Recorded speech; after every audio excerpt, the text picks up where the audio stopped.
Le sport au sein d'une société, c'est extrêmement important.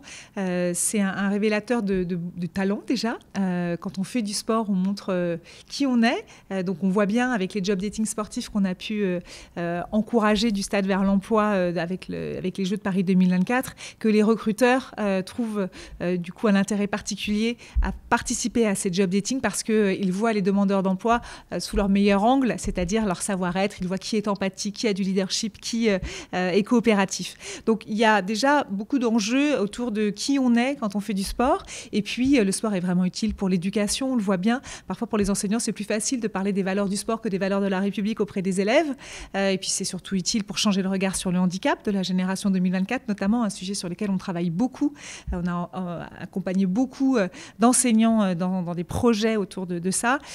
Et plus largement sur l'inclusion. Le sport est aussi un lieu de rencontre avec l'autre. On voit aussi pas mal de projets, nous, qu'on soutient pour inclure les réfugiés sur un terrain de sport. En fait, quand on est sur un terrain de sport, on parle le même langage. On n'a pas forcément besoin de parler la même langue, mais le sport est un langage universel et on apprend à mieux vivre ensemble sur un terrain de sport.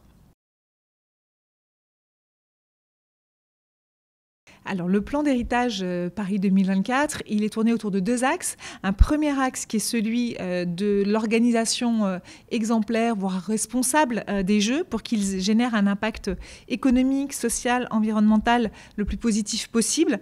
Donc là, c'est toutes les dynamiques autour de donner l'accès aux TPE, aux PME, aux entreprises locales, au marché des Jeux, créer des opportunités d'emploi pour les demandeurs d'emploi, réduire un maximum l'empreinte carbone sur les enjeux énergétiques, de transport, d'alimentation.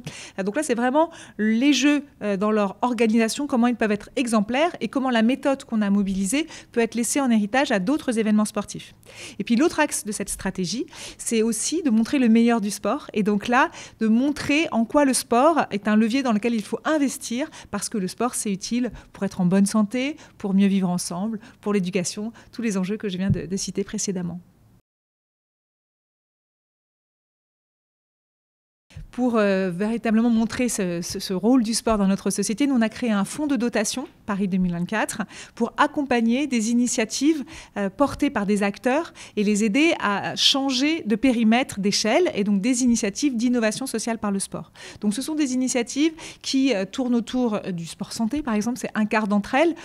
Et donc là, on accompagne, par exemple, l'Association française de mucoviscidose, de lutte contre la mucoviscidose. On les accompagne pour intégrer plus de sport dans les parcours de soins. Idem pour les établissements hospitaliers qui utilisent le sport pour lutter contre la rémission en cancéro. Mais on a aussi des projets autour pour la maison, par exemple, des femmes à Saint-Denis qui s'exportent maintenant à Strasbourg avec les financements de ce fonds de dotation pour aider les femmes à se reconstruire après des agressions sexuelles et reprendre confiance en elles et se reconstruire. Mais on a aussi des projets autour de l'éducation pour aider les enfants à lutter contre le décrochage scolaire par le sport, en créant du dialogue entre les enseignants, les parents et les enfants, parce que dans l'école, les parents ne viennent plus, mais en revanche, ils vont encore dans les terrains de sport. Et donc, le club est un lieu de dialogue, finalement, entre les enseignants, les parents et les enfants. Donc, tous ces projets, en fait, on les accompagne. On en a financé 1100 jusqu'à maintenant. Ils ont bénéficié de 47 millions d'euros de subventions, quand même. Les financeurs, c'est Paris 2024, mais c'est aussi des collectivités hautes, comme le département de la Seine-Saint-Denis, la ville de Marseille, la ville de Paris, bien évidemment, et quelques-uns de nos sponsors, comme la Française des Jeux sur les femmes ou encore EDF pour le programme 1, 2, 3 nager qui apprend aux enfants à nager l'été pour ceux qui n'ont pas la chance de partir en vacances.